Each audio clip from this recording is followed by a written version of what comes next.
Halo semuanya, selamat datang. Hari ini kita akan berbincang-bincang lagi lah di Osnova Cyber Talk. Hari ini kita akan membahas terkait kesadaran pentingnya pelindungan data pribadi sekarang di Indonesia.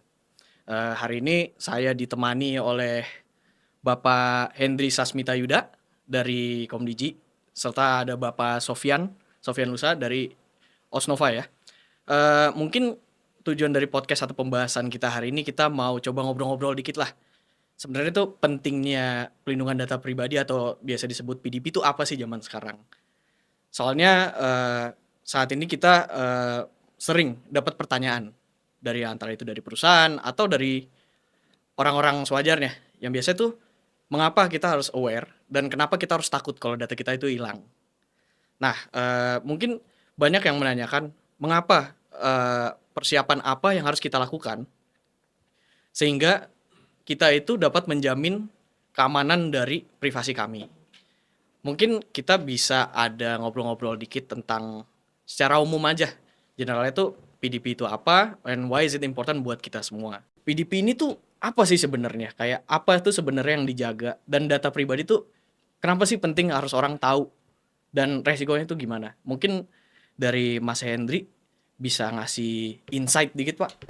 Jadi kalau pertanyaannya, kenapa sih data pribadi itu penting? Ya ini sebenarnya pertanyaan yang sejak harusnya muncul ketika kita lahir ya. Iya. Karena data pribadi itu kan melekat. Dia memang ada yang bawaan sifatnya, tapi ada juga yang memang itu baru muncul ketika proses itu ada gitu ya. Jadi saya mungkin mau contohkan data pribadi itu apa. Bisa jadi nanti yang dengan hal yang sederhana saja deh. Misalkan kita ketika apa melihat KTP dan sebagainya itu kan sebenarnya itu data, tapi seringkali ada juga yang nggak paham gitu bahwa oh ini data pribadi ya, karena itu sudah mulai bergerak ke ranah yang memang bawaan tadinya seperti nama, tanggal lahir yang memang udah given kan itu, tapi ada juga yang ternyata itu datanya memang mengikuti kita, misalkan ketika kita nonton ya nonton platform film lah kan gitu, dia bisa skip kapan kita bosen dengan apa namanya drama atau jenis region-region tertentu kan kita bisa lihat tuh. Nah itu kan sebenarnya mencari pola-pola kita kan gitu. Misalkan kita di dingin, udah apa lagi cuaca dingin, kemudian kok lagunya cocok banget gitu misalkan nih. Nah itu jadi simpelnya gini, data pribadi itu data yang yang dikaitkan dengan pribadi seseorang. Artinya kan bisa mengidentifikasi seseorang, itu kalimat di regulasinya seperti itu. Nah, kenapa sih ketika diidentifikasi itu menjadi penting gitu kan? Karena eh, kalau bicara tentang yang jelek-jeleknya kan pasti banyak tuh kok bocor dan sebagainya gitu ya. Tapi yang lebih penting sebenarnya bagaimana kita menempatkan yang punya data atau masyarakat ini memang dapat haknya gitu. Jadi misalkan data diproses maka dia tahu gitu, transparan. Kemudian kalaupun akan apa akan ada sesuatu yang menjadi valuasi, dia juga terinfo. Jadi memang clear di awal gitu. Itulah kenapa nanti kita belajar deh prinsip-prinsip itu kan ada banyak ya. Jadi intinya gitu, data pribadi itu kaitan dengan sepanjang data itu mengidentifikasi seseorang, maka itu data pribadi. Dan data pribadi itu pun kategorinya ada dua, ada umum dan spesifik gitu. Jadi kalau tanya penting atau tidak penting, ya memang ini penting karena bagian dari hak dasar kita gitu. Konkretnya apa? Kita ditempatkan sebagai memang subjek yang memiliki data yang memang itu ketika ingin proses kita punya kendali atau punya punya pengetahuan kemana atau bagaimana data kita diproses. Itu simpelnya gitu dah. Berarti sebenarnya kalau dari data pribadi itu, kalau misalkan kita ngelihat suatu nama gitu ya Pak, atau suatu foto atau apa, dan kita bisa tahu, oh ternyata ini orangnya ini, Ya, itu berarti data pribadi ya Pak ya? ya gitu. Jadi data itu se- eh, yang bisa mengidentifikasi seseorang ada banyak lah. Tadi kan saya sebut bisa data umum, bisa data yang spesifik. Kalau itu dibaginya di undang-undang seperti itu. Oke, kita udah tahu nih data pribadi itu apa ya, dan why is it important juga buat kita untuk menjaga dan sebenarnya wise juga dalam kita membagikan data pribadi kita itu. Mungkin eh, contoh konkret mudahnya pada saat kita melakukan transaksi atau kita menggunakan suatu aplikasi online atau e-commerce, misalkan kita mau beli suatu barang. Biasanya pas kita masuk itu kan kita harus masukin detail tuh. Dari nama kita, NIK, alamat rumah buat pengantaran barangnya. Dan sebenarnya selain dari itu Pak, kalau dari data pribadi spesifik nih Pak ya, itu tuh seperti apa ya Pak? Dan Contohnya ya. contohnya, jadi sebenarnya konkretnya apa sih yang bedain dari hal-hal yang biasa kita pakai buat belanja e-commerce sama dengan data pribadi spesifik? Oke. Jadi memang kalau kita melihat data dikaitkan dengan orang, maka itu sebenarnya polanya bisa dua. Bisa yang kita nggak perlu menjelaskan lagi, maka itu sudah tahu orangnya itu. Seperti nama kan, Michael, nama Henry itu kan udah langsung. Tapi ada juga informasi yang atau data yang memang itu butuh tambahan informasi lainnya. Sehingga secara tidak langsung secara tidak langsung kemudian dikaitkan dengan data tertentu maka kelihatan. Lalu apa sih bedanya gitu kan umum sama spesifik itu? Nah, PDB itu melihat dari sisi resiko. Jadi yang membedakan tuh bisa jadi resiko dan treatmentnya bagaimana. Nanti kaitan dengan sanksi dan sebagainya ya. Jadi kenapa dianggap sebagai spesifik? Karena secara dampak kalau di prosesnya tidak sesuai, maka impact kepada subjek itu lebih besar. Sehingga butuh treatment. Ambil contoh misalnya data biometrik, data genetik, atau transaksi keuangan tadi Mas Michael sebutkan. Nah itu ya kebayang kan misalkan salah input saldo tabungan deh gitu kan. Wah itu ruginya udah fatal banget kan gitu. Fatal, Pak. Apalagi genetik gitu. Harusnya saya golongan darah O, waktu donor darah dikasih A gitu kan. Waduh bisa mati kan. Iya, itu salah satunya. Jadi harus ada treatmentnya. Jadi kewajibannya pun lebih ekstra sebenarnya di panduannya seperti itu. Kayak catatan kriminal gitu ya Pak ya. Nah, catatan kriminal. Kalau mau apply kerja kan jadi susah kan jadinya. Iya. Kalau semua orang tahu ya. Saya ajarin cara bacanya. Jadi nggak perlu cari dulu umumnya apa, tapi cari dulu spesifiknya apa. Selain spesifik maka itu pasti umum. Gitu. Misalkan nih email nggak ada di rincian data spesifik di regulasi kan. Spesifik itu kan data kesehatan, data keuangan, data biometrik, catatan kriminal tadi Mas sebut. Nah, selain dari itu hanya ada berapa saya lupa, ada 6 7 ya. Nah, sekitar itu. Selain itu maka dianggap data umum. Email umum gitu, telepon juga umum. Sekarang tuh teman-teman itu terjebak pada ini umum ini spesifik, ya udah ini aja. Karena bisa jadi ada pergeseran, misalnya gini. Contoh ya. Tanggal lahir. Iya. Mungkin itu data umum. Tapi kalau dipakai untuk tujuan transaksi, ngenali verifikasi OTP dan sebagainya, bisa spesifik gak? Bisa. Nah, itu maksud saya bisa jadi kondisinya itu akan bergerak gitu ya. Secara sifatnya, risikonya juga bergeser lah dari umum pada spesifik karena dikaitkan dengan data keuangan pribadi gitu. Jadi jangan kita fokus kepada pembedaannya, tapi bagaimana treatmentnya itu yang lebih penting sebenarnya. Tapi mengenal data pribadi itu juga wajib karena kalau kita nggak tahu data pribadi ini apa data pribadi bukan, ya nanti kita juga nggak tahu kan resiko dan tanggung jawabnya apa gitu. Jadi memang betul nih kita harus kenali dulu basic awalnya data pribadi itu apa sih sebenarnya, itu yang memang harus baseline paling awal sih. Ngomongin kita tentang treatmentnya, Yeah. cara kita memproses data, tentunya kan pasti ada peraturan ini pasti kan ada aturan atau guidelines lah buat Yeah. suatu pihak. Yang kita ketahui ini sering banyak yang dibicarakan tentang namanya data controller Pak, pengendali data pribadi gitu kan. Yang ini yang mungkin memiliki peran paling utama ya, yang aturan ini berlakunya buat para pengendali untuk memastikan pada saat dia ngambil data dari customer atau karyawannya dia itu memprosesnya sesuai dan biar nggak menciptakan kerugian gitu kan. Nah, mungkin dari pandangan industri, dari Pak Sofyan bisa ngasih insight Pak, mungkin pentingnya mengapa perusahaan-perusahaan ini tuh harus abide sama pelindungan data pribadi, khususnya dengan sistematika diaturnya undang-undang pelindungan data pribadi. Tadi nyambung dari apa yang dikatakan Mas Hendry ya. Kalau kita lihat dari secara bisnis secara keseluruhan itu kan sebenarnya paradigma itu kan bergeser ya. Dulu bisnis itu adalah aset heavy. Aset heavy itu artinya perusahaan-perusahaan itu gimana caranya ngumpulin aset sebanyak-banyaknya gitu ya. Karena aset itulah yang kemudian bisa memvaluasi gitu ya sebuah bisnis gitu ya. Tapi kalau kita lihat seiring dengan pergeseran dari revolusi industri 1, 2, 3, 4 sekarang 5 gitu ya. Nah, ternyata bukan menjadi aset heavy, sekarang menjadi platform heavy.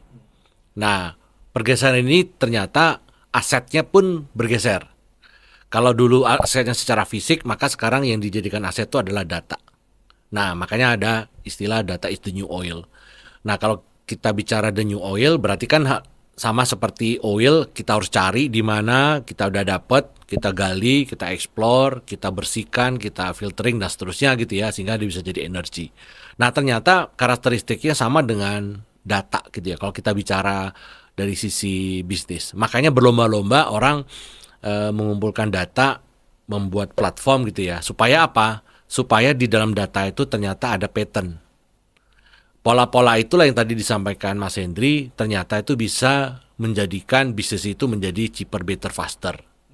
Sehingga keunggulan kompetitif sebuah bisnis itu menjadi lebih maksimal. Nah, saya kasih contoh misalkan seperti ini.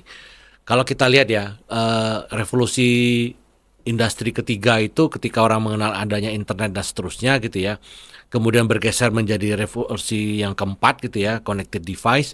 Ternyata yang dijadikan sebagai komputer itu sekarang semua device, any device can be computer. Ada algoritma di sana, jam kita bisa jadi dia collecting data gitu ya, perabotan rumah, mobil, semua gitu ya. Sekarang udah menjadi komputer gitu ya. Dan mereka tuh ngumpulnya tuh di big data. Nah, ketika big data itu ditambah dengan algoritma, maka ada pattern-pattern yang tadi saya sampaikan bagaimana caranya bisa memudahkan bisnis itu supaya cheaper, better, faster. Menemukan potensial customer-nya jauh lebih mudah, lebih cepat gitu ya, dan bisa serving mereka lebih baik.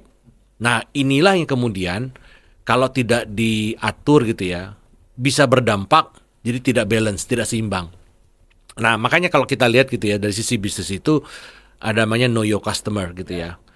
Itu sebenarnya naluri dari sisi bisnis gimana caranya menggunakan semua device, teknologi dan seterusnya supaya secepat-cepatnya tuh bisa mendapatkan keunggulan kompetitif di secara bisnis.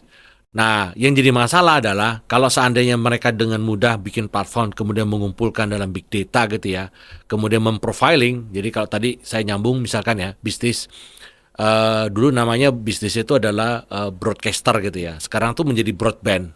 Nah, mereka udah hybrid nih, kawin gitu ya. Nah, ini akan menjadi sulit. Kalau yang terrestrial sama satelit yang di broadcast tuh mungkin lebih gampang gitu ya. Tapi ketika mereka udah kawin dengan DVB family dan seterusnya gitu ya, itu kan jadi broadband. Nah, kalau udah broadband, yang perlu dicermati adalah OTT gitu ya, platform yang kemudian dengan mudah bisa memprofiling orang dan kemudian dengan mudah juga dia bisa melakukan personalized advertisement gitu ya. Jadi spesifik gitu ya. Sukanya apa, jam berapa diakses dan seterusnya. Nah, ini yang kemudian menjadi kalau dari sisi bisnisnya menjadi sedikit paradoks. Paradoksnya adalah dari sisi bisnis menginginkan bagaimana mendapatkan keunggulan kompetitif melalui data driven, tapi ketika ada PDP ini gitu ya, justru ini data ini yang kemudian quote unquote dibatasin.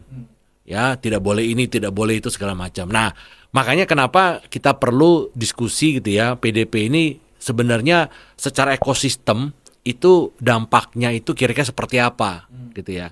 Nah, kalau dari sisi bisnis kan tadi saya sampaikan gitu ya, sepanjang ini dia dapat datanya, dia bisa kelola, ada algoritma yang kemudian dia bisa personalize dari customer atau potensial customer mereka, dia getting profit dan seterusnya. Nah, kalau ini dibatasin gitu ya, maka bisnisnya pasti struggling gitu ya. Nah, mungkin kita perlu diskusi bagaimana caranya balancing gitu ya.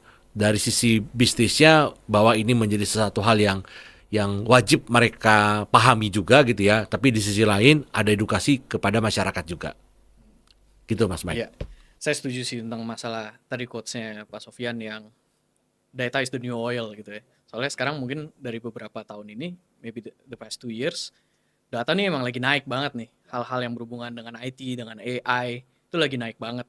Dan saya juga pahamin mungkin emang dari industri bisnis, dengan taunya ada UPDP ini, oh kita jadi restricted. Nah, itu betul. Kita jadi restricted. Ya. Jadi gimana biar kita still can earn profit, cuma kita Ya. nggak melanggar juga. Betul. Dan service kita jalan gitu loh. Betul. Mungkin saya ingin dive in lebih tentang pemrosesan data pribadinya itu sendiri. Ya. Kan ya kita sebagai pengendali atau controller, atau gampangnya kita perusahaan yang mengolah data. Sebenarnya tuh yang dimaksud dengan kata proses tuh apa sih? Banyak orang nanya, oh proses data. Cuman Ya. proses tuh literally ngapain?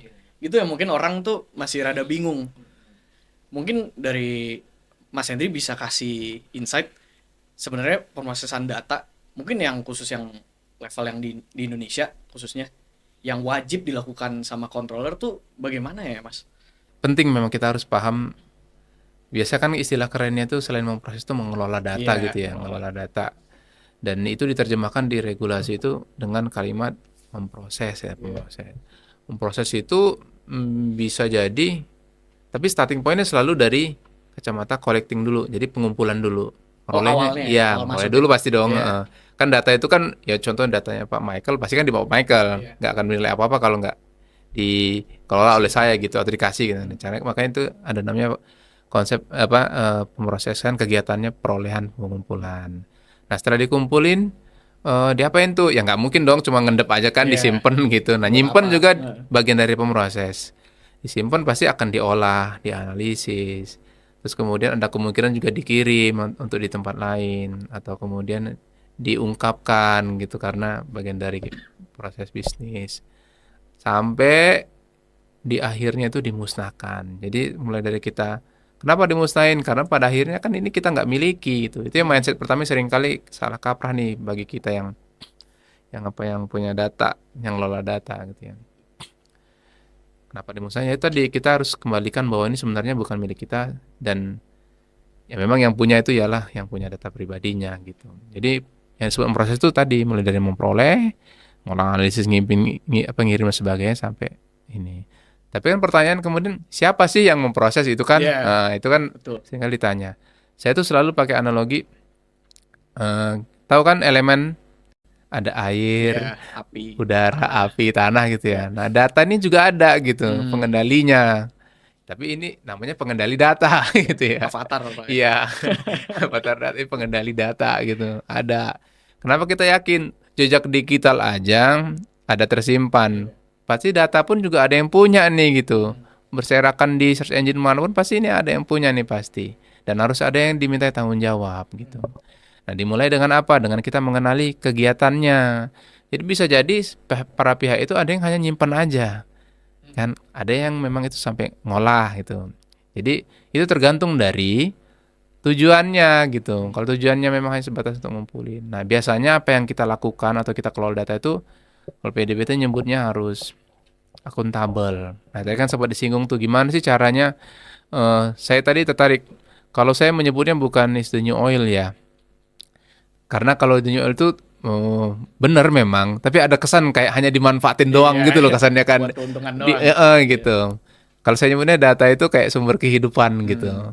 Kalau nggak dikelola, reputasi kena gitu Iya. ya. Tapi kalau nggak dimanfaatin ya sayang, ya kan bisa kita manfaatin gitu. Nah itulah yang nilai tengahnya gitu. Jadi kita harus jaga karena kaitan dengan hidup. Kalau nggak kita jaga juga bahaya nih untuk keberlangsungan atau reputasi dan sebagainya kan gitu. Nah bagaimana kita menjaga? Nah di regulasi itu diatur proporsionalitas antara kewajiban kita sebagai pengendali avatar data tadi dengan bagaimana kita menempatkan orang yang punya data ini sebenarnya seperti apa kita perlakukan kayak gitu. Jadi proporsinya itu yang harus kita jaga gitu.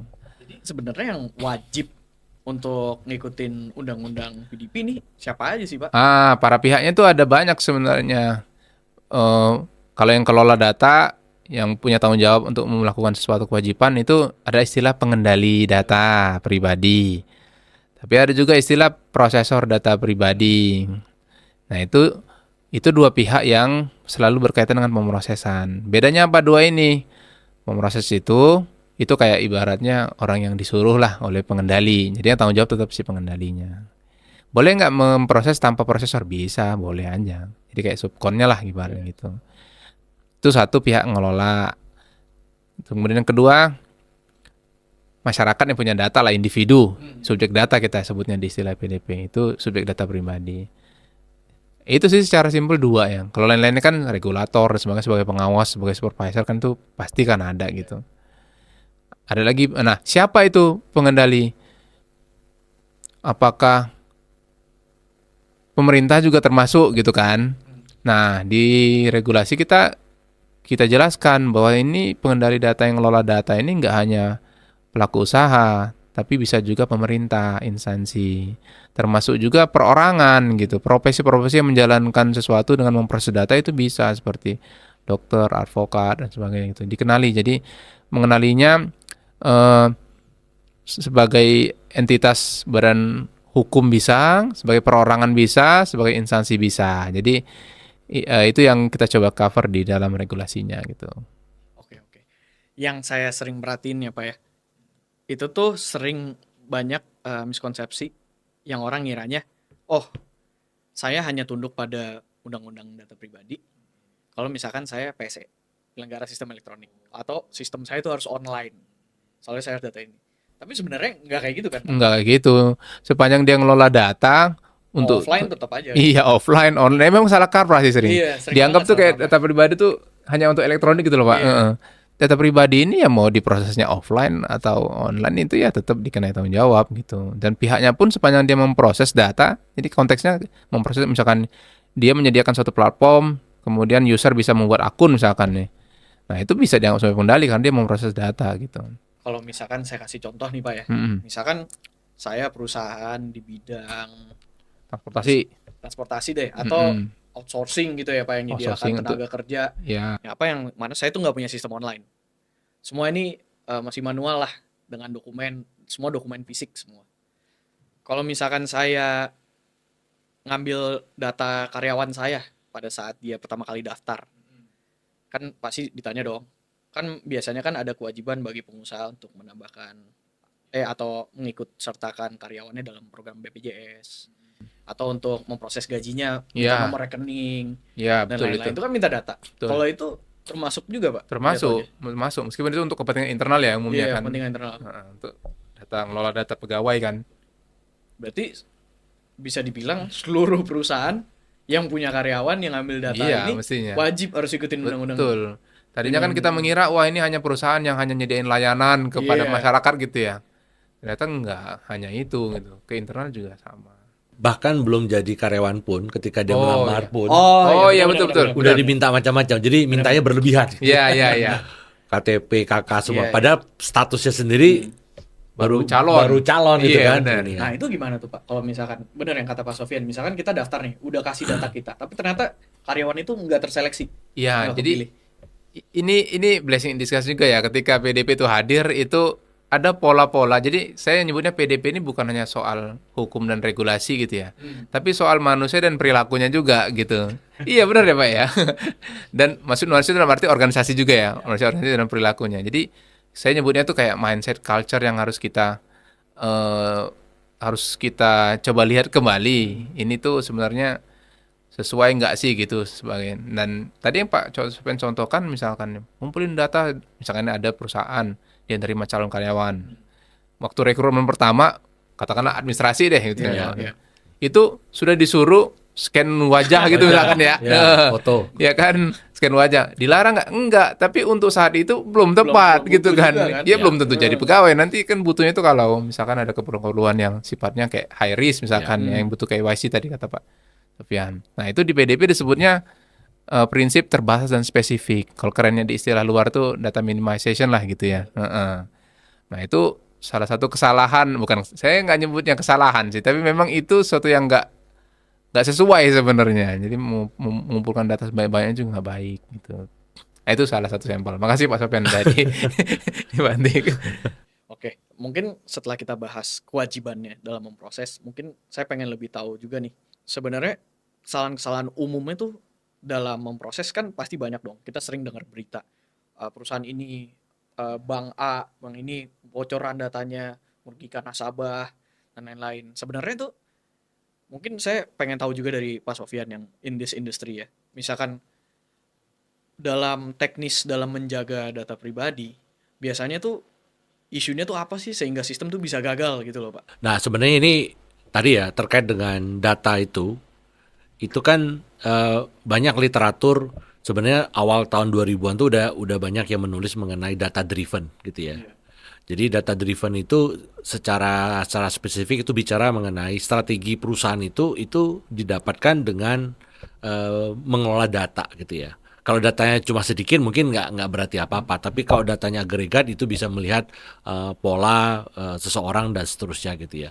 Nah, memang kalau kita lihat karena data itu berharga gitu ya, maka banyak pihak sengaja atau tidak sengaja mencoba untuk mengambil gitu ya. Yang katakanlah kalau dari cyber security kita bicara mengenai ada namanya cyber threat gitu ya, ancaman gitu ya, atau cyber attack yang udah melakukan action, atau yang sifatnya masif cyber crime gitu ya. Sebenarnya yang diincar itu kan sebenarnya data gitu ya. Atau kalau kita lihat di ransomware gitu ya. Kalau datanya nggak berharga, dia nggak mungkin akan melakukan ransom kan gitu ya. Nah, jadi sebenarnya kalau dari sejarahnya internet itu berdiri gitu ya, kira-kira 1 dekade setelah internet itu terpublish gitu ya, itu kejahatan-kejahatan yang terkait dengan pencurian data segala macam sebenarnya udah mulai gitu ya, dan antivirus sudah mulai gitu ya. Artinya apa? Artinya orang udah bergeser gitu ya, data itu menjadi sesuatu hal yang berharga kalau dia bisa kuasai. Nah, kalau dari sisi bisnis adalah memang kita perlu bagaimana caranya melakukan preventif gitu ya. Preventif itu sebenarnya kita tahu ya, ada yang disebut dengan social engineering, yang membocorkan data atau terjadinya kebocoran data atau katakanlah cyber attack gitu ya. Sebenarnya chain yang paling rendah itu ada di manusia. Ya. Setuju saya. Setuju banget. Jadi karena tidak tahu, Yeah. ada orang yang memanfaat ketidaktahuan itu gitu ya. Nah, itu makanya kenapa dia bisa bocor dan seterusnya gitu ya. Nah, industri sangat, tadi Mas Hendri udah bilang gitu ya, ketika kita masuk ke dunia digital gitu ya, yang terkait dengan data gitu ya, trust is matters gitu ya. Meng-create trust itu yang susah. Karena bayangkan perusahaan-perusahaan yang udah berdiri bagus gitu ya, reputasinya bagus gitu ya, misalkan entah di dunia perbankan atau di dunia layanan lainnya gitu ya, sekali dia kejadian itu ya, itu langsung turun ya reputasinya, dan untuk membangun itu tuh susah setengah mati. Nah, makanya kenapa preventif gitu ya, itu menjadi sangat penting gitu ya, bagaimana perusahaan beserta dengan semua stakeholdernya itu menjadi aware bagaimana menjaga data pribadi atau data yang dia olah gitu ya tadi ya. Kalau dia sebagai controller, bagaimana dia harus bisa deal dengan pemproses ataupun dengan subjek data itu yang proper. Nah, sebenarnya data pribadi itu sebenarnya hak asasi ya Mas Hendri ya, bagian dari hak asasi orang gitu ya. Jadi makanya bukan hanya pribadi, tetapi ketika perusahaan pun yang deal dengan itu, mereka harus betul-betul harus comply dengan itu. Tadi saya setuju statementnya Pak Sofyan yang bilang sebenarnya weak link-nya itu di manusia. Betul. Soalnya kalau saya perhatiin sekarang banyak secara praktik itu perusahaan implement macam-macam Hebat-hebat sistem. itu ya, canggih-canggih. Udah dia punya servernya, terus datanya udah dienkripsi, udah punya SOP. Cuman ujung-ujungnya saya pernah dengar kabar, oh iya nih datanya pernah bocor gara-gara salah satu orangnya yang ngurus datanya dikasih duit, dia sebarin. Terus nggak lama tiba-tiba di WA kita ditelepon orang siapa di WA, tiba-tiba mau account judi dan lain-lain gitu kan. Sebenarnya tuh susahnya tuh di situ. Mungkin salah satu hal preventifnya bisa dibikin kayak PIC gitu ya, Mas Hendri ya. Yang mungkin yang ngurus data orangnya tuh cuma hitungan jari. Ya. Jadi kalau misalkan datanya bocor nih, pasti udah antara dari 5 orang ini yang ngelakuin. Mungkin perusahaan bisa ngeliatnya dari situ preventifnya. Kalau misalkan tadi kan dari industri ya, Pak ya. Kalau misalkan dari user nih, misalkan kita customer atau kita pengguna aplikasi, sebenarnya tuh hal-hal apa sih yang bikin kita tuh yang bisa dianggap ceroboh, jadi data kita tuh gampang banget dipasing-pasing orang. Siapa nih? Saya atau Siapa aja ini kayaknya siapapun bisa sih. Kalau saya mikir gini, saya nggak nyalahin masyarakat sih sebenarnya ya, Iya. karena kan basisnya memang ya data itu kan sebenarnya nggak akan bocor kalau nggak di kemana-manain kan gitu. Orangnya. Tapi kita juga coba fair.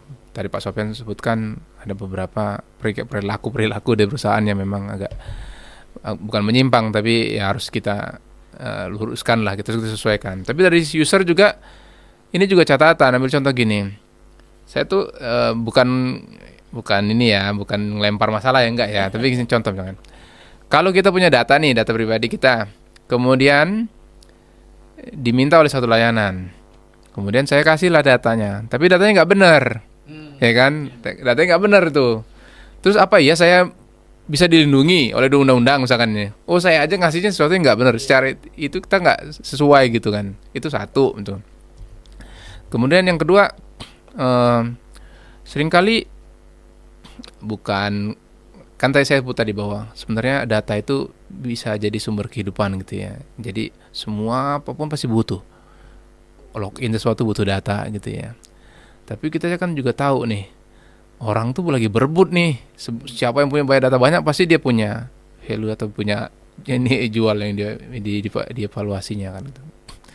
Nah, seringkali kita karena bukan trik marketing gitu ya. Saya nggak bilang bahwa perusahaan itu selalu jelek, enggak. Tapi ada praktek-praktek yang sebenarnya itu dilakukan, tapi sebenarnya itu nggak sesuai kaidah. Ambil contoh, dia buat layanan, tapi kemudian kan ada kewajiban transparan nih dari sisi regulasinya. Dibuatlah informasi. Pertama, perusahaannya membuat bahasa-bahasa yang nggak sederhana, yang Kompleks. Rumit, ya. yang rumit, yang nggak bisa spesifik lah untuk jelasin sesuatu tujuannya ngapain ini di proses semuanya. Tapi di sisi kitanya juga yang pengguna layanan nih seringkali ya udahlah asal aja gitu, Iya. setuju gitu kan. Buka aplikasi atau apa, ada tulisan banyak, udah scrollnya ke paling bawah, centang lewat. pakai Iya kan. gitu. Padahal kan sebenarnya kan ya namanya hidup. Hidup Iya. kan harus juga tahu dong gitu kan. Iya. Kita juga jangan ekspektasi besar kalau kita sendiri nggak peduli dengan itu gitu. Jadi dimulai dari diri sendiri, kita baca gitu. Baca hal-hal yang memang sifatnya ini. Ataupun kalau nggak sempat baca, ya kita pelajari dulu sebelum install. Atau nanti kita lihat di aplikasinya. Biasanya itu nggak sinkron tuh antara. Nah itu kan sebenarnya kemandirian atau kedewasaan dari sisi pengguna gitu. Itu dari sisi perilaku. Kemudian ya kalau soal awareness pasti ya itu penting. Dan nggak ya ini ada lagi nih contoh-contoh yang mungkin dari sisi teknologi. Saya nggak tahu kalau bicara tentang Pak Sofian jagonya pasti teknologi. Tapi itu kan kita tahu bahwa kalau kita pakai sarana dari ruang publik itu kan semua bisa pakai. Iya. Berarti kan ada kondisi di mana jejak itu akan tersimpan dan orang bisa lihat Nah, gitu itu ya, kan. ketinggalan buat orang Iya, lain. saya analoginya gitu aja Iya. kan. Nah itu ruang sarana-sarana publik seperti wifi dan sebagainya itu ya itu rentan. Saya nggak bilang itu nggak aman ya, tapi itu rentan. Nah jadi ya kan kebayang tuh kesalahan seperti di user yang secara teknologi, secara perilaku itu memang ada lagi yang agak advance misalkan. Sebenarnya update suatu OS itu sebenarnya penting juga karena itu bagian dari keamanan untuk memperbaiki apa namanya ya patch atau bolong-bolong yang dia aplikasikan sehingga nggak rentan untuk dibobol orang pihak ketiga misalkan itu. Nah itu seringkali kita juga ya udah abain aja deh update gitu.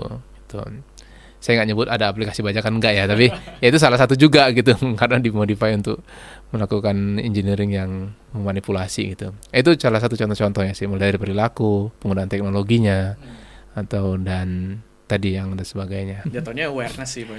Awareness ya. Soalnya saya pribadi pernah kayak misalkan di airport kalau kita pulang kan ada yang ini loh Pak, sering lihat nggak sih Pak yang ada komputer screen yang buat isi bea cukai. Saya pernah ngeliat ada orang ngisi setengah. Terus jadi dia pergi aja, saya datang datanya kelihatan semua namanya. Oh gitu. Itu udah ngeri banget sih Pak. Emang orang-orang kalau nggak hati-hati bisa habis sih orang udah Iya, tulis iya. di situ. Soalnya kan lumayan kan nomor paspor, nama, Iya. tanggal lahir gitu-gitu. Nah, kalau misalkan dari segi perusahaan nih, mungkin saya ingin tahu dari pandangan Pak Sofian. Jadi, biar perusahaan ini untuk mengambil tindakan preventif ini, dia harus instalasi apa sih Pak? Kayak dia harus ngelakuin apa Pak? Apakah dia harus bikin sistem, ataukah dia harus appoint third party buat ngurusin, atau ada pelatihan? Biasanya tuh di industri gimana sih Pak? Secara kalau cepat itu memang kita katakanlah misalkan untuk katakanlah pelatihan gitu ya, itu oke lah gitu ya, awareness-nya melalui yang short term lah gitu ya. Tapi sebenarnya yang paling penting kalau kita bicara organisasi itu memang harus create budaya sih. Budaya. Ya, jadi budaya kan pasti sesuatu yang long run ya, itu jangka panjang gitu ya.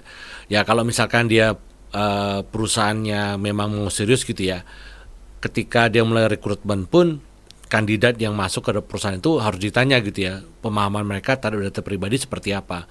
Kalau kandidat itu udah mulai aware banget gitu ya, nah ketika dia masuk ke perusahaan itu, maka minimal budaya bagaimana menjaga data pribadi itu akan jadi sesuatu hal yang masif lah gitu ya. Kan budaya itu tercreate karena ada habit yang dilakukan bersama-sama. Habit itu baru tercreate kalau memang ada action. Action itu baru bisa dilakukan kalau ada intervensi secara kognitif gitu ya.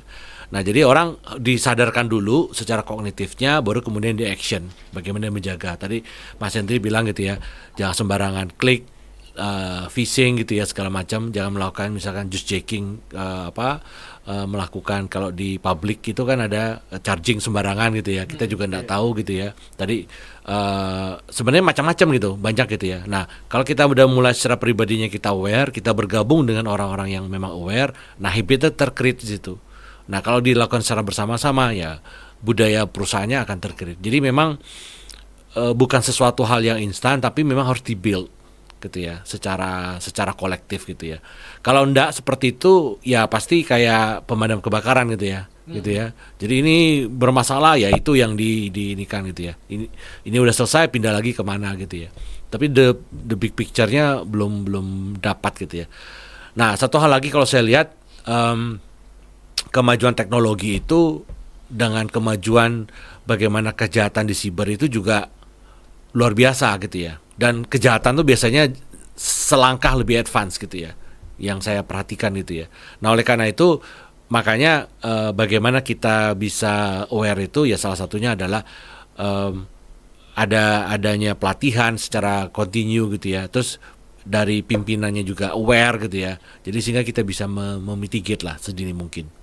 Mungkin di situ sih. Jadi budaya itu menurut saya yang jadi kata kunci sih untuk menjaga perusahaan.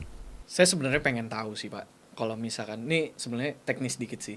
Kayak saya ngerti kalau di UU PDP itu ada aturan bahwa data yang diproses itu harus disimpan dan menggunakan dienkripsi atau menggunakan sistem yang mampu melindungi datanya. Sebenarnya tuh ini mungkin dari sisi praktik industri dan secara peraturan juga ya Pak. Itu tuh ada standar tertentu nggak sih? Kayak misalkan perusahaan Anda wajib punya sistem yang bisa melindungi data pribadi. Nah, apakah itu ada kayak minimal standard buat sistem yang harus dipunya? Apa gimana gitu loh. Soalnya saya ngerti mungkin dari serangan cyber, misalkan ada hacker terkenal atau apa, itu kan mungkin ada suatu hal yang nggak bisa, harus angkat tangan. Kayak mungkin dia aja bisa ngehack negara, apalagi cuma sistem perusahaan gitu kan. Jadi tuh kalau dari secara regulasi sama secara teknis Pak, itu ada nggak sih Pak kayak standar minimal sistem yang harus dipunya minimal 1.0 atau 2.0 atau yang kayak gitu-gitu? Makasih, ini seringkali juga ditanyakan ya teman-teman industri ya. Tapi kita juga paham bahwa teknologi itu dipakai untuk melindungi sebenarnya kan, sehingga kita bisa memanfaatkan secara aman gitu. Nah, teknologi itu kan artinya kita gunakan sesuai kebutuhan. Tapi pemerintah kan bisa intervensi. Tadi Mas Michael juga sebut wajibkan tidak Pak gitu. Nah, yang diwajibkan sebenarnya gini, memastikan melakukan langkah teknis atau langkah organisasi untuk mengamankan data itu. Kemudian langkah keamanan apa yang dipakai, dia harus mikir, perusahaan harus mikir. Kalau data spesifik atau data sensitif itu kan risikonya besar. Nah, itu salah satu yang kita atur. Harus wajib tuh salah satunya melakukan enkripsi, salah satunya. Tapi kita juga nggak bisa bilang bahwa semua harus dienkrip gitu kan. Karena basisnya kebutuhan juga. Nah, itu dari sisi filosofinya. Artinya yang diwajibkan itu ialah memastikan langkah keamanannya, soal pilihannya tergantung kebutuhan dan sesuai pola treatment yang dilakukan di undang-undang atau di regulasi. Terus standarnya pakai yang mana Pak gitu. Nah, kita tahu bahwa ada praktek atau standar yang berkembang di pasar ya, mengarah kepada rujukan tertentu gitu. Tapi kan Indonesia punya prinsip netral teknologi, tapi kita nggak menampik bahwa itu sepanjang dibutuhkan ya tentu ada gitu. Standarnya sih sudah ada, tapi mewajibkannya itu menjadi suatu hal yang untuk keseluruhan itu tidak. Jadi kita juga nggak ingin regulasi ini malah justru buat susah gitu kan, mewajibkan semua standar sementara kemampuan dari masing-masing perusahaan itu kan berbeda-beda. Iya, jadi jawabannya memang tidak ada standar secara spesifik, tapi dikembalikan ke kebutuhan, karena yang tahu proses bisnisnya adalah si perusahaannya. Soal standarnya apa sudah ada, diadopsi beberapa di SNI kalau tidak salah. Ya kan enkripsi itu ada banyak, tapi mewajibkan yang mana itu tergantung dari industri sektornya juga sih. Oh, berarti tergantung dari kemampuan Iya. perusahaan Iya. sendiri ya. Kos nggak sih itu Pak Sofian? Iya, Pak. Ya. Gimana tuh, Pak? Ya memang ini ya, kalau kita bicara secara cyber security-nya, makanya tadi ya, secara preventif itu kita perlu bagaimana membuat SOC misalkan Cyber Operation Center gitu ya, itu preventif gitu ya. Tapi ketika terjadinya insiden dan kemudian harus kita recovery gitu ya, maka kita harus ada teknologi yang untuk yang korektif. Makanya di sini ada Cyber Security Incident Team gitu ya, yang bagaimana cara bisa merecovery segala macam. Nah sebenarnya data itu bagian di dalam itu sebenarnya gitu ya. Jadi tadi betul bahwa ya tergantung selera kita mau pakai standar yang mana gitu ya. Tapi biasanya itu kalau di perusahaan itu pasti yang dilakukan Osnova itu kan bagaimana membantu industri itu untuk memberikan asistensi gitu ya di dalam misalkan SOC gitu ya, Cyber Operation Center itu. Jadi bagi kita ada timnya gitu ya yang memaintain, yang menjaga dan memberikan alert lah kalau misalnya terjadi ada cyber threat atau cyber attack. Jadi paket besarnya memang bagaimana kita melakukan bisa cyber security sih ininya. Jadi saya selalu mengatakan siklusnya itu pertama kita tahu cyberspace itu semakin berharga gitu ya, karena berharga itu ada orang yang coba untuk mencuri gitu ya, ada namanya cyber threat gitu ya. Nah cyber threat kalau memang dilakukan secara serius maka itu ada namanya cyber attack gitu ya. Nah cyber attack itu perlu security gitu ya. Jadi ada cyber security-nya. Tapi kalau dilakukan secara masif gitu ya, lintas negara dan dilakukan secara global gitu ya, maka itu modusnya biasanya cybercrime. Nah, ketika cybercrime itu muncul, maka negara perlu hadir itu dalam bentuk cyber law. Nah, itu muter lagi tuh nanti ininya secara tren dan seterusnya. Kita kan tadi udah ngomongin dari apa itu data pribadi, kenapa itu wajib, siapa pelaku-pelakunya. Sebenarnya sekarang kita bisa bahas yang dagingnya sebenarnya sih, Pak. Sebenarnya sanksinya itu apa sih, Pak? Kalau misalkan kita daging ngikutin UPDP, soalnya biasanya ya saya pribadi sebagai konsultan, Pak ya, banyak yang nanya, Pak ini kenapa kita harus buru-buru? Tentunya UPDP itu kan ada masa transisi ya, pas keluar dari tahun 2022 ke 2024. Ada yang ngomong, Mas, kenapa kita nggak nunggu aja dari tahun 2024? Iya. Pas nanti aturan udah jalan kita bisa ini. Kalau sekarang kan repotkan perusahaan aja. Ada loh yang ngomong kayak gitu. Terus saya bilang, justru mungkin dari pemerintah ngasih waktu 2 tahun ini biar dari perusahaan tuh udah siap. Jadi pas tahun 2024 aturan udah pada jalan, kalian udah siap. Jangan sampai aturan udah jalan, kalian belum ada persiapan apa-apa, bocoran langsung disanksi gitu kan. Nah, sebenarnya kita pengen tahu nih, Pak. Sebenarnya biasanya pas saya kasih tahu sanksi itu apa, pandangannya beda. Langsung, oh siapa langsung gitu-gitu. Mungkin bisa di-elaborate dikit sama Mas Hendri ya, Mas. Memang sih, jadi kadang pendekatan represif itu cenderung lebih efektif ya. Lebih efektif ya. Untuk mendorong compliance ya. Bukan bilang ngancem ya, cuma Iya. gimana. Tapi kami juga membaca sih pola-pola teman-teman pelaku usaha atau industri itu ya. Ada yang reaktif, ada yang proaktif tuh ada. Tapi saya selalu melihat ini sebenarnya apa sih ininya, kayak root cause-nya gitu. Kenapa sih mereka nggak mau gitu ya, atau mungkin masih setengah hati gitu ya. Tapi ada juga yang memang manfaatin momen yang ya udah nanti aja deh pakai alasan-alasan. Jadi itulah beda antara orang yang sudah melakukan dengan yang malas-malasan tuh lain. Kalau melakukan tuh pasti ini nggak sebagai tantangan nih, bukan sebagai hambatan, ya kan? Nah itu ada. Jadi saya mau bilang itu pertama itu wajar itu, Mas. Jadi kita juga tahu kenapa sih kita mulai cek lah kenapa sih mereka ini. Dengan pertama memang soal cost. Jadi saya sebelum masuk ke sanksi ya. Kalau sanksi, oke nggak apa-apa, mungkin sanksi dulu ya. Sanksi nanti saya akan coba kasih di bawahnya kenapa sih nggak mesti harus sanksi. Sanksi itu di undang-undang memang betul. Kalau kita tanya dari risiko organisasinya atau dari sisi risiko perorangannya, itu ada ranah kriminal tuh ada ranah kriminal, bisa dipenjara. Kalau kita memperoleh, ngumpulin data, ya nggak sesuai dengan, artinya kalau ke istilah bahasa hukumnya itu melawan hukum lah, artinya dia nggak punya basis yang kuat untuk dapat persetujuan kah, atau koleknya itu nomor di jalan nomor apa gitu, nah itu bisa potensi itu sanksi, baik itu ke oknumnya maupun ke organisasinya. Jadi penjara itu ada berapa tahun tuh, ada 4 jenis larangan, mulai dari ngumpulin nggak sah, mengungkapkan, atau membuat data palsu, itu ada, itu risiko sanksi secara kriminal. Tapi ada juga sanksi secara, ini sebenarnya lebih ditakutin nih oleh teman-teman industri nih ya. Risiko sanksi finansial tuh. Memang betul. Ada namanya denda 2%, 2% dikali pendapatan tahunan. Saya tuh pernah coba tuh bikin kalkulatornya, ternyata besar juga ya kalau pendapatan tahunannya perusahaan dan sebagainya. Kenapa enggak, ya udah kita pakai itu sebagai investasi untuk manage ini. Nah, ya selain risiko reputasi dan sebagainya itu pasti ada. Tapi sebenarnya teman-teman tuh juga harus lihat bahwa itu kalau ngomongin denda itu memang hubungan antara industri dengan pemerintah gitu kan. Tapi ada lagi loh sebenarnya resiko yang nggak ditemui tapi bakal akan terus berulang kalau kita nggak manage dengan baik. Contoh, orang nggak merasa keberatan misalkan di datanya, dia gugat gitu, nuntut berapa angka sebagainya, itu kan juga risiko yang mengganggu tuh kan. Nah, tapi tadi itu kalau pendekatannya selalu reaktif, menghindari sanksi aja, melakukan kewajiban karena ada sanksi, ya itu nanti nongol-nongol gitu, reaktif. Jadi bukan, saya nyebutnya ini, kalau saya nyebutnya ini pola organisasi yang itu hanya sekedar patuh lah saya nyebutnya. Jadi dia belum menjadikan ini suatu nilai akuntabilitas. Jadi nggak nganggap PDP itu sebagai bagian dari organisasi. Nah itu bedanya tuh antara yang sekedar patuh sama yang dia udah akuntabel sama compliance full gitu ya. Kelihatan tuh dari pola-pola dia merespon kewajiban, menyusun suatu evidence dan sebagainya.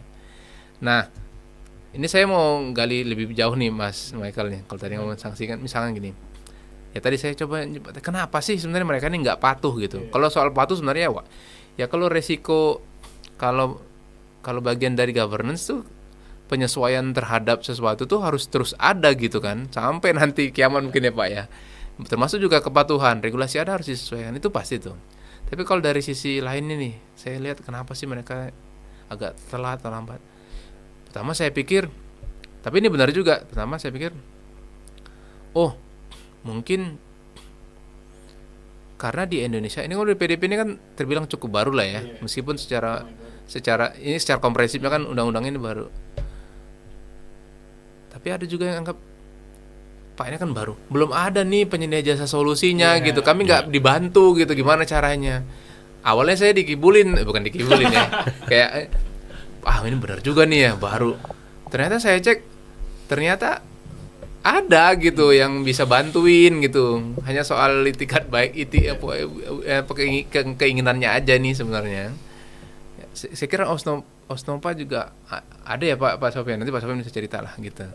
Jadi ada yang bantuin. Jadi saya setelah saya tahu salah satunya Osnopa ada, saya bilang ini alasan aja nih sebenarnya.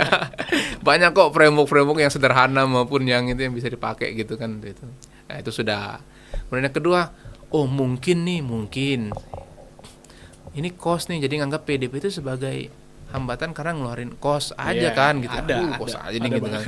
Padahal nih, saya pernah nguji, bahkan saya ini valid ini, saya bilang, saya contohnya sederhana, Pak, Bapak ngumpulin data untuk layanan ini A sampai Z katakanlah, kemudian berapa tuh Pak pengguna layanannya? 1 juta Pak. Terus kemudian saya coba, Pak, coba Bapak bikin ngumpulin data itu dari A sampai H saja misalkan, atau sampai K gitu. Ada nggak kemungkinan cost-nya itu berkurang? Ya bisa Pak gitu. Jadi saya nggak perlu banyak manage sesuatu yang harus saya nggak perlu gitu kan. Terus bisa jadi nggak Pak kalau prosesnya lebih sederhana dan cepat, prosesnya lebih cepat? Saya bilang, iya sih Pak, bisa gitu kan. Karena saya menilai akurasinya kan jadi nggak perlu banyak-banyak gitu kan, variabel untuk saya ceknya. Terus ada nggak kemungkinan kalau penggunanya itu akan bertambah juga Pak? Oh iya bisa jadi kan, bisnisnya berkembang gitu. Jadi dengan satu menerapkan prinsip minimization aja gitu ya, minimisasi, berarti kan bukan cost nih, justru malah mendukung efisiensi gitu kan, malah nambah kan pengguna dan sebagainya gitu. Saya contohin gitu. Itu satu dari sisi ngelihat prosesnya, bisnisnya. Terus saya juga pernah cek nih, sorry agak panjang nih. Saya pernah cek ke teman-teman compliance, ke teman-teman legal yang litigasi di perusahaan-perusahaan. Saya tanya, sejak PDP hadir dan kalian membuat sesuatu yang rapih dari sisi pelayanan, haknya dipenuhi, masyarakat dipenuhi, kemudian gimana? Gugatan makin banyak atau makin berkurang? Saya bilang kan gitu. Makin berkurang sih Pak katanya gitu. Berarti memang butuh secara langsung membuat suatu benefit, ya ada gitu kan, tadi ada tuh saya contohin tuh, berarti kan pengguna naik itu. Secara langsung PDP itu bukan cost, tapi justru membantu sebenarnya. Kalau itu mindsetnya budaya organisasi, PDP sebagai budaya organisasi dan mempunyai nilai. Dan tadi kalau dan bukan cost juga, karena justru malah membuat efisien, nggak ada gugatan banyak, kita untuk ngasih duit karena kita kalah sidang sebagainya itu kan jadi berkurang. Itu salah satu contoh nih. Jadi saya kira kalau soal biaya itu memang pasti ada, namanya perusahaan kan pasti ada resource yang harus dia maintain kan. Nah itu salah satunya. Tapi di sisi lain kita harus ngeliat juga ada hal-hal. Jadi saya tuh sampai ya itulah melihat orang kenapa sih mereka tuh nggak patuh, itu ternyata ada ragamnya. Nah itu yang saya bisa sampaikan secara singkat sih. Ya justru kalau patuh malah mitigasi resiko justru kan. Justru bagus Iya, kan gitu. Bagus. Orang mungkin mikirinnya yang paling pertama apa? Duit itu ujung-ujungnya kan. Ya, memang itu bagian dari operasi resiko operasional kan pasti ada. Mungkin sambil nanya Mas Hendri. Jadi kalau profesi DPO ini ke depan gimana, Pak? Prospeknya gimana? Nih. Dengan anak-anak muda. Benar. Saya nggak tahu ini apakah terlalu awal ini ya, tapi memang sudah ada di undang-undang kan bahwa kita coba proyeksikan nih di awal itu kalau ada profesi baru yang diinisiasi regulasi, yaitu istilahnya itu kayak DPO kan data protection officer ya. Di Indonesia disebutkan pejabat petugas pelindung data pribadi gitu kan. Kita coba proyeksikan, tapi memang ini kan suatu ekosistem yang tumbuhnya bukan mandiri gitu ya, artinya kan harus perlu didukung dengan faktor-faktor lainnya. Nah termasuk pemerintah ini kan juga butuh dukungan gitu, membuat standarnya, kemudian mendukung agar ini profesinya bisa tumbuh gitu kan. Kemudian selain tumbuh diawasi juga gitu kan, itu juga nggak ingin sekedar ditunjuk tapi ya dia melaksanakan tugasnya semau-maunya gitu ya. Nah itu jadi ini kan prosesnya nggak bisa sebentar. Pemerintah juga kan lagi sibuk dengan finalisasinya ya, yang rancangan peraturan turunannya itu. Tapi kita nggak menyampik juga sih kalau ini nanti akan bisa tumbuh berkembang kalau kita sama-sama komitmen gitu untuk dengan perannya masing-masing untuk numbuhinnya gitu. Oke, mungkin tadi kita udah tahu dari resiko-resikonya. Dari awal ini benar-benar kita bahas dari apa itu data, cara prosesnya gimana, siapa aja pelaku-pelakunya, resikonya apa kalau nggak patuh, dengan sanksinya tentunya, dan kesalahan-kesalahan umum apa yang biasanya terjadi. Mungkin kita kan tadi ngomongin yang masa ini ya. Iya, masa sekarang ya. Masa sekarang. Iya. Saya juga pengen tahu sebenarnya tantangan buat masa ke depan nih gimana. Iya. Dengan tentunya kita tahu nih Pak, teknologi kan makin gila nih Pak, makin gacor, jalannya kenceng nih. Gacor. Dari AI makin iya. gila, dari ada mungkin beberapa aplikasi juga cara memproses data sekarang lebih canggih. Yang tentunya pengawasannya harus lebih berat tentunya.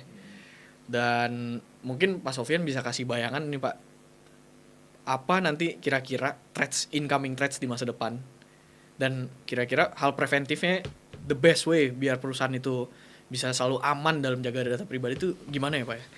Ya sebenarnya hintsnya itu adalah teknologi ini kan berkembangnya tuh luar biasa gitu ya. Nah tadi salah satunya adalah dulu orang orang mengira bahwa yang menjadi game changer katakanlah setelah pandemi itu adalah metaverse. Ternyata enggak, ya kan? Ternyata AI gitu ya.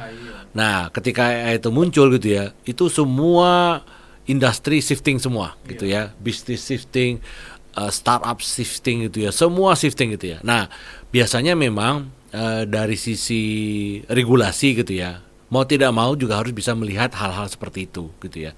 Kalau dulu itu regulasi itu kan bisa diprediksi lah gitu ya. Kalau sekarang kan rasa-rasanya kalau kita terlalu, ini opini saya pribadi gitu ya, kalau kita terlalu ketat gitu ya, sedangkan kita juga tidak tahu teknologi itu berkembang secepat apa gitu ya, yang jadi malahan jadi kontraproduktif gitu ya. Kita tahu lah gitu ya, kasus-kasus ITE dulu itu kan ada beberapa hal yang jadinya kontraproduktif gitu kan, karena perkembangan segala macam. Teknologi yang terkait dengan transaksi AI gitu ya, e-commerce dan lain-lain itu kan itu berubah semua tuh gitu ya, dari regulasi ketika awalnya adalah misalkan e-commerce yang kami pernah ketahui gitu ya, ketika undang-undangnya itu muncul gitu ya, bisnis modelnya udah berubah gitu ya, udah kolaborasi, udah konvergensi ke sana ke sini dan seterusnya. Nah saya rasa sama gitu ya, tadi yang saya cerita mengenai antara perusahaan yang broadcaster sama broadband itu sekarang kan based on AI semua, ngambil datanya kan based on AI semua gitu ya. Nah artinya bagaimana kita bisa melihat dan regulasi itu seperti apa, harus meregulasi itu, belum lagi terkait dengan data transfer gitu ya, itu juga jadi hal yang menarik.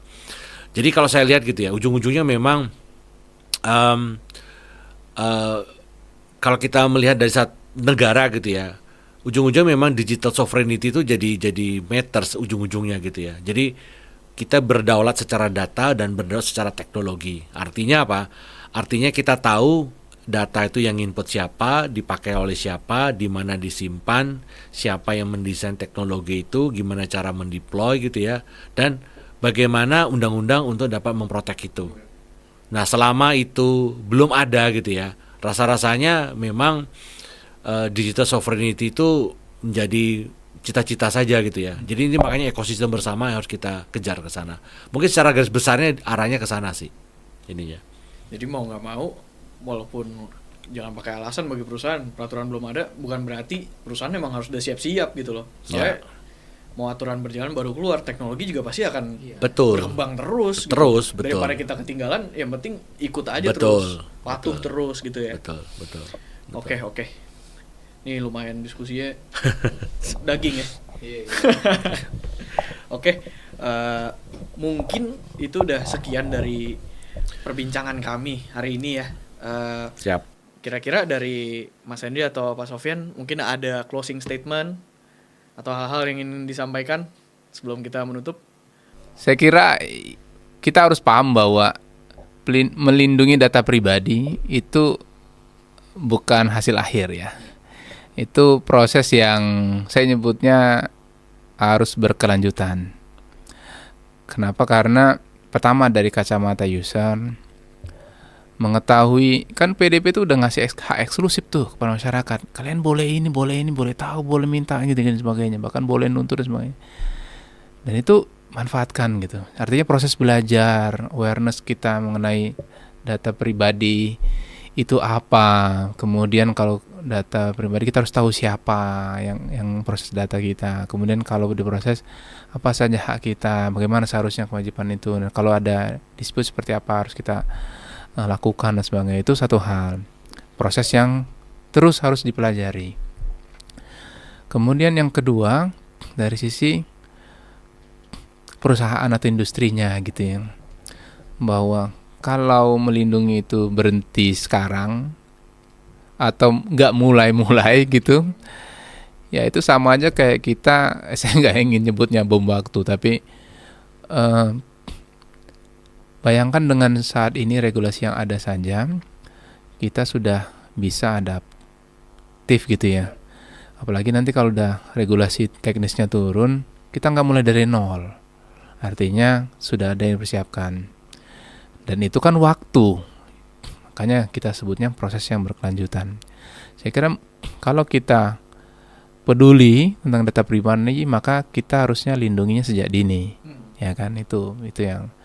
Kemudian kita juga nggak bilang bahwa perusahaan itu sendiri. Artinya kadang kan mereka tuh nganggap, wah kami hanya, ya apalagi di dalam organisasinya nganggap, wah ini hanya urusan IT saja. Nah itu seringkali yang kaprah. bahwa PDP ini tanggung jawab kita bersama. Industrinya sudah comply, masyarakatnya nggak aware juga sulit, ya kan? Atau sebaliknya, masyarakat aware tapi industrinya nggak comply, ya itu nggak match juga. Atau kalau atau salah satunya ditemui kemudian pemerintahnya tidak hadir, nah itu juga nggak pas. Jadi yang saya sebut dengan proses berkelanjutan itu tidak hanya kepada masyarakat, tapi juga kepada industrinya, termasuk juga kepada pemerintahnya gitu. Kita harus adaptif juga bahwa tentang PDP ini ternyata juga ada kaitannya dengan emerging teknologi tadi gitu ya, AI. Bagaimana kita harus merespon. Nah itu kan terlihat tuh pemerintah juga nggak diam-diam amat gitu. Kan ada juga pemerintah tuh kayak ya udah kita amati dulu gitu. Tapi ini nggak, pemerintah nggak ngatur secara strict, tapi kita buat panduan etika gitu kayak gimana kan gitu. Baru ke depan kita pelajari karena ini mempengaruhi bagaimana politik kebijakan dari suatu negara merespon suatu teknologi, ya kan. Nah, ya itu saya sebutnya ini ekosistem PDP nih. Industri, masyarakat, pemerintah. Saya nggak nyebut industri itu hanya yang ngelola data ya. Yang industri yang menyediakan jasa solusi itu juga bagian penting. Atau asosiasi profesi itu juga penting. Atau kumpulan masyarakat sipil itu juga bagian penting yang akan check and balance lah. Check and balance dari suatu tujuan akhir kita ialah melindungi data pribadi warga negaranya gitu. Dengan tetap kita tumbuhkan inovasi. Jadi ini terakhir dari saya ini bahwa sebenarnya agenda PDP ini bukan agenda baru karena ini bagian dari strategi kita untuk masuk ke ranah transformasi digital sehingga pada akhirnya ini bisa berkontribusi terhadap pertumbuhan ekonomi di negara kita gitu. Semoga hasil diskusi kita ini bisa membantu ya, ngasih para pemirsa kasih insight juga. Kenapa sih pentingnya kita harus paham tentang PDP gitu ya, dan tentunya bagi perusahaan dan bagi user juga gitu. Saya ingin mengucapkan thank you kepada Mas Hendri, ke Pak Sofian udah sediain waktu di hari ini. Juga thank you kepada semua yang udah tune in buat belajar bareng-bareng atau diskusi bareng-bareng ya. Ditunggu lagi di next episode dari Osnova Cyber Talk. Thank you.